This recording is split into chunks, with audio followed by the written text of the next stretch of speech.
তখন 25 তারিখ পার হয়ে যাওয়ার পরে আমার কিছু ভাই বোন বলেছে আমরা আন্দোলনে যাব, কেন আমাদের 25 তারিখ পর্যন্ত এখনো আমাদের নিষ্পত্তি করে নাই।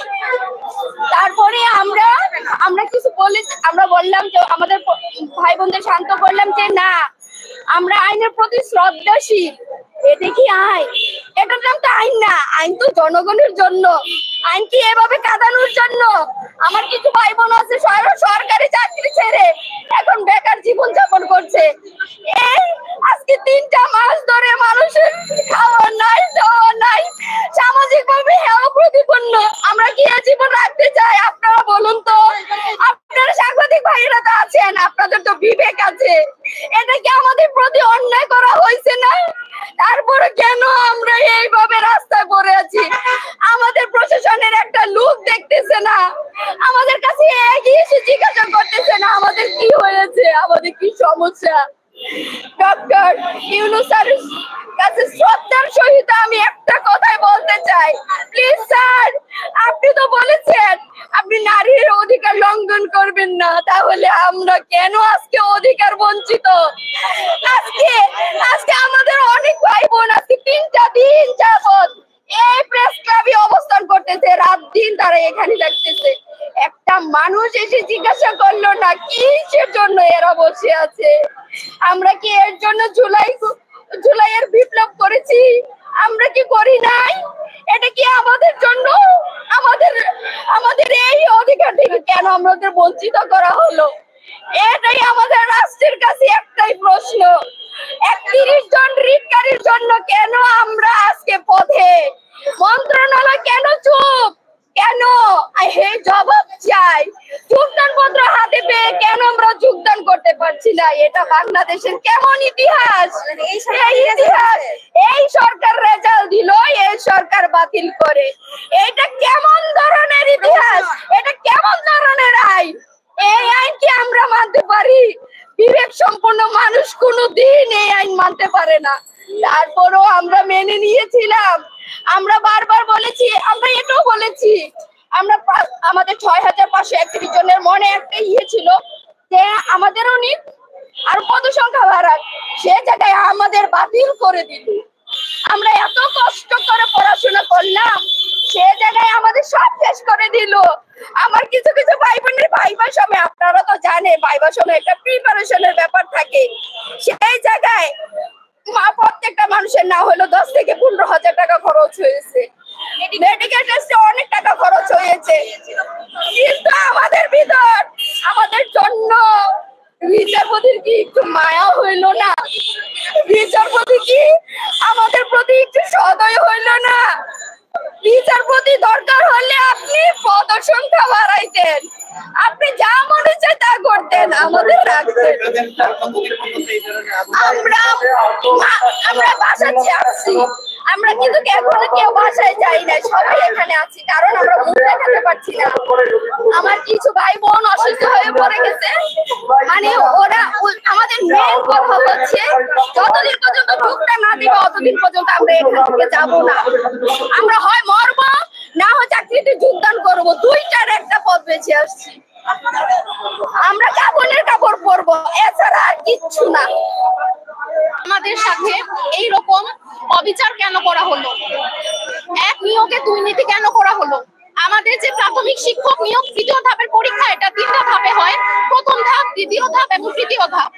এবং এটার একটা আলাদা বিধিমালা আছে, 19 বিধিমালা নামে পরিচিত, এবং এটার সার্কুলার 2023 সালের জুন মাসে।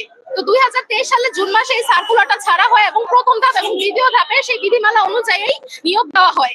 এবং আমাদের যে পরীক্ষাটা সেটা 2024 সালে হয়, এবং আমাদের অগাস্টের আগেই ভাইবা সহ সমস্ত কার্যক্রম এবং রেজাল্টও প্রস্তুত করে ফেলা হয়। রেজাল্ট দেওয়ার আগে 3টি মন্ত্রণালয়, আইন মন্ত্রণালয়, জনপ্রশাসন মন্ত্রণালয় এবং শিক্ষা মন্ত্রণালয়, 3টি মন্ত্রণালয়ের অনুমতি নিয়ে আমাদের রেজাল্ট দেওয়া হয়। আমরা রেজাল্ট দেওয়ার আগে বলিনি যে আমাদের এইভাবে রেজাল্ট দেন। তারা বিজ্ঞ লোক, তারা অনেক বিচার বিবেচনা করে আমাদের এই রেজাল্ট দেয় এবং আদালতের সম্মতিক্রমে।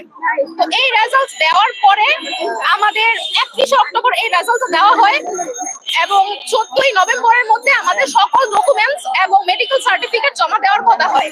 তো আমরা আমাদের সকল কার্য জমা দিয়ে ফেলি এবং পূর্বে যারা যারা আমরা চাকরি করতাম সেই চাকরি সবাই ছেড়ে দেয়। এরকম অনেক ভাই বোন আছে যারা 14-15 গ্রেডের সরকারি চাকরি করতো, সেই সরকারি চাকরিও তারা ছেড়ে দেয়। কারণ আমরা যেহেতু নতুন একটা চাকরিতে যোগদান করছি, না নিয়মই হচ্ছে আমাদের পূর্বের চাকরি ছেড়ে দিতে হবে। এবং যারা যারা বিভিন্ন বিভাগীয় শহরে পড়াশোনা করতো, টিউশন করতে বা অন্যান্য চাকরি করতো, তারা সবকিছু গুটিয়ে তারা নিজস্ব গ্রামে চলে যায়। যেহেতু এটা উপজেলা ভিত্তিক চাকরি, তারা নিজস্ব গ্রামে তাদের চাকরিতে নিয়োগের জন্য অপেক্ষা করতে থাকে।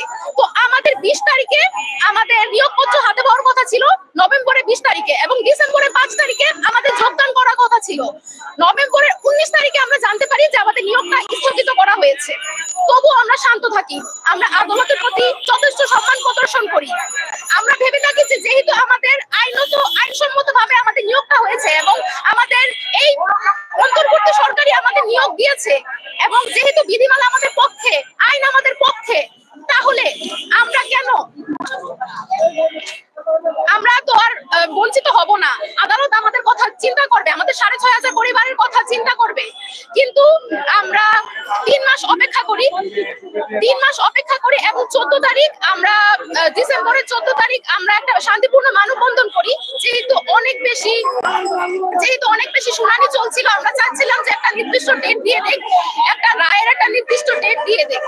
তো ডিসেম্বরের 14 তারিখ আমাদেরকে আমাদের প্রাথমিক শিক্ষা উপদেষ্টা আশ্বস্ত করে যে আমাদের 6,500 পরিবারের কোনো ক্ষতি হবে না, আমাদের 6,500 চাকরি অক্ষত থাকবে, আমাদের কিছু হবে না। আমরা এখন রাষ্ট্রের অংশ, রাষ্ট্র যেহেতু আমাদের নিয়োগ দিয়েছে, আমরা এখন রাষ্ট্রের তত্ত্বাবধানে আছি, আমরা রাষ্ট্রের দায়িত্বে আছি, এবং সেই জন্য আমরা ঘরে ফিরে যাই। এবং আমরা ফেব্রুয়ারি 6 তারিখ পর্যন্ত অপেক্ষা করতে থাকি, আমরা রায়ের ডেটের জন্য অপেক্ষা করতে থাকি, এবং আমরা বিশ্বাস করেছিলাম যে আদালত আমাদেরকে খালি হাতে ফিরিয়ে দিবে না। কিন্তু 6 তারিখে আমরা বিধ্বস্ত হয়ে যাই, আমরা শূন্য হাতে ফিরে যাই। আমাদের আর পিছনে ফিরে তাকানোর কোনো সময় নেই, আমাদের আর কোনো সুযোগ নেই। আমরা বাসায় এখন কি জবাব দিব? আমাদের বাবা মাকে আমরা কি জবাব দিব? আমাদের কি অন্যায় ছিল? সম্মান দিয়ে সম্মান ফিরিয়ে নেওয়ার অধিকার এই রাষ্ট্রের নেই। রাষ্ট্র কখনো কারো অধিকার দিতে পারে না। অভিযোগ করেছে অনেকটা সংসারও ভেঙে যাচ্ছে। অবশ্যই আমরা শ্বশুর বাড়িতে হেনস্থার শিকার হচ্ছে, আত্মীয় স্বজন, পাড়া প্রতিবেশী অনেকে নানা রকম কথা বলছে। অনেকে তো এটাও বলছে তোমরা চাকরি পাওনি, তোমরা মিথ্যা কথা বলছো। আমরা এখন কি করব? আমরা বলেন, সবাই আমাদের জিজ্ঞেস করেছে যে আমাদের নিয়োগ কবে, আমাদের স্কুল কবে, আমরা কোন স্কুল করেছি, অথচ আমরা কিছুই জানি না। আমাদের জীবন এখন সম্পূর্ণ অনিশ্চিত। আমাদের এখন এই ভবিষ্যতে দায় কে নিবে? আমরা যে ভবিষ্যতে পরবর্তী চাকরির জন্য পড়াশোনা করব, সেই পড়াশোনা করার মন মানসিকতাটা আমাদের এখন নাই। আমরা আর বইয়ের পাতা খোলার মতো অবস্থায় নাই। আমাদের সাথে যেই পরিমাণ অন্যায় করা হয়েছে, অবিচার করা হয়েছে, আমরা যেই পরিমাণ চোখের পানি ফেলেছি, আমাদের এখন আর কোনো শক্তি নেই। আমাদের বাবা মায়ের মুখের দিকে আমরা তাকাতে পারি না। অনেকের বাবা মা এই চাকরি নিয়োগ দেখার জন্য অপেক্ষা করতে করতে মারা পর্যন্ত গিয়েছে। অনেক আপুর হাজবেন্ড মারা গিয়েছে। তাদের এখন কি অবস্থা হবে? এই মেয়েগুলোর কি অবস্থা হবে? আমরা এতগুলা মেয়ে, আমরা এখন রাস্তায় নেমে এসেছি। এতগুলা মেয়ের দায়িত্ব কে দেখবে? এতগুলা মেয়ের কষ্ট কে দেখবে? এতগুলা মেয়ের দুঃখ কি আপনারা দেখতে পাচ্ছেন না? আপনাদের হৃদয় পর্যন্ত পৌঁছাচ্ছে না? আমি শুধু আমাদের মাননীয় প্রধান উপদেষ্টার কাছে একটাই অনুরোধ করছি, আপনারা প্লিজ আমাদের আর বঞ্চিত করবেন না। আমাদের যথেষ্ট অসম্মান হয়ে গেছে, তবুও আমরা মেনে নিব। আমাদের আর অপেক্ষা করাবেন না, আমাদের সাথে আর ছেলে খেলা করবেন না। আমরাও মানুষ, আমরা রক্ত মাংসের শরীরের তৈরি। আমাদের ধৈর্যের একটা সীমা আছে, আমাদের সহ্যের একটা সীমা আছে। আমরা এতদিন যাবত রাস্তায় পড়ে আছি, আমরা জানি না আর কতদিন এই রাস্তায় থাকার মতো শক্তি পাবো। আমাদের দাবি আদায় হওয়ার আগ পর্যন্ত আমরা রাজপথ ছাড়বো না। আর এখন এই অপমান সহ্য করতে না পেরে কোনো আপু, কোনো ভাইয়া যদি সুইসাইড করে, তার দায় কে নিবে? একটা চাকরি হয়ে একটা চাকরি নিয়োগ দেওয়ার কথা বলে আমরা স্কুলে জয়েন হওয়ার কথা ছিল, এখন আমাদের 3 মাসের বেতন পাওয়ার কথা ছিল, অথচ আমরা যে এই বিধ্বস্ত অনিশ্চিত একটা ভবিষ্যতের মধ্যে পড়ে আছি, আমাদের এখন কি হবে? আমাদের এই দায় কে নিবে? এই 6,500 পরিবারের সাথে আরো তাদের পরিবারের সদস্যরাও জড়িত, 6,500 মানুষের সাথে। কতগুলা মানুষ, এতগুলা মানুষের দায় এখন কে নিবে?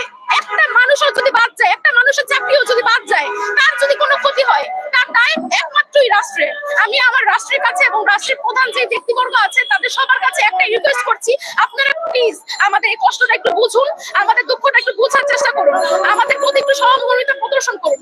আমরা কোনো দাবি নিয়ে আসিনি, আমরা আমাদের অধিকার ফিরে পেতে এসেছি। যেহেতু আপনারা আমাদেরকে নিয়োগপ্রাপ্ত করেছেন, আপনাদের এখন দায়িত্ব আমাদেরকে দেখার। আমরা আমাদের অধিকার ফিরে পেতে চাই, আমাদের হারানো সম্মান ফিরে পেতে চাই। আমরা আর এভাবে অসম্মানিত হতে চাই না। আমরা অনেক বেশি বিধ্বস্ত, মানসিকভাবে ভেঙে পড়েছি। আমরা আর এই অভিযান মেনে নিতে পারছি না। আপনারা প্লিজ একটু ব্যবস্থা করুন। এবং আমি নিশ্চিত যে আমাদের মাননীয় প্রধান উপদেষ্টা ডক্টর মোহাম্মদ ইউনূস এই ব্যাপারে অবগত হননি। তিনি যদি জানতে পারতেন এবং শুনতে পারতেন যে আমরা এইরকম একটা অনিশ্চিত জীবনের মধ্যে কাটাচ্ছি, দেখছি আমাদের সাথে এরকম অবিচার করা হয়েছে, তিনি নিশ্চয়ই দ্রুততম একটা পদক্ষেপ করতেন, একটা দ্রুততম পদক্ষেপ উনি নিতেন, কারণ উনি তো নারীদেরই পক্ষে। নারীরাই তো এই দেশের সম্পদ, এই দেশের শক্তি। উনি তো এতগুলো মেয়েকে বঞ্চিত করতে পারে না, এতগুলো ভাইকে বঞ্চিত করতে পারে না। আমরা তো এখানে কোনো অযৌক্তিক দাবি নিয়ে আসিনি, আমরা শুধুমাত্র আমাদের সম্মান, আমাদের জীবন বাঁচাতে এখানে এসেছি। আমাদের আর পিছনে ফিরে তাকানোর মতো কোনো সময় নেই। প্লিজ আপনারা একটু বোঝার চেষ্টা করুন, আমাদেরকে একটু দেখুন, আমরা আর এই বৈষম্যের শিকার হতে চাই না।